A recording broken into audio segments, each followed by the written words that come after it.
Les boards s'exposent à l'Artothèque de Pessac. Pour la 15e année consécutive, ce lieu d'art contemporain accueille une exposition dans le cadre des vibrations urbaines. Elle est constituée d'une centaine de planches de skate customisées par quelques grands noms du street art ou de l'art urbain. Les Américains sont évidemment majoritaires. Shepard Fairey et Haring sont devenus avec le temps des artistes influents et mondialement connus dans ce domaine. Plus surprenant, deux œuvres sont signées du peintre avant-gardiste Jean-Michel Basquiat. Toutes ces planches de skate appartiennent à un collectionneur, Marc Jalon. Né à la fin des années 60, fan de sport de glisse, il a parcouru les États-Unis, amassant petit à petit ses œuvres d'art, pour le moins originales. Et je pense que quand il a commencé déjà, c'était pas si cher parce que c'était au tout début.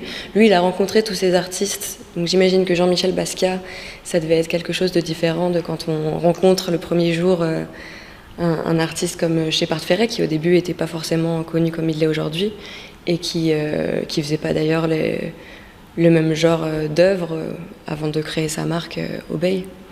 L'Europe est elle aussi dans une moindre mesure représentée dans cette exposition. Le français Spilly Graffito a même réalisé pour cette occasion ce triptyque de planches grand format. Pour la directrice de l'Artothèque, cette exposition est une bonne façon de permettre aux plus jeunes de se sensibiliser à l'art. Cette année, c'était un des thèmes en fait des vibrations urbaines. Un des thèmes était la glisse, et donc c'est tout à fait cohérent par rapport à la thématique générale des vibrations.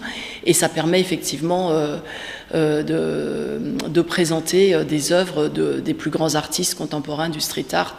Marc Jalon n'a prêté qu'une toute petite partie de sa collection. Une centaine de skateboards sont exposés. Il en possède 5 fois plus. L'exposition Beyond the Skate est à voir à l'Artothèque de Pessac jusqu'au 3 novembre.